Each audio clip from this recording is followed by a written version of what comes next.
Okay, what we got here is doing a fascia, or just using a hardy plank board.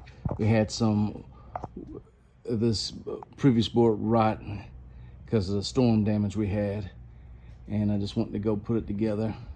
The board cost like $12 and the caulking cost $3, so for about under $20 I was able to go ahead and I could fix that and repair the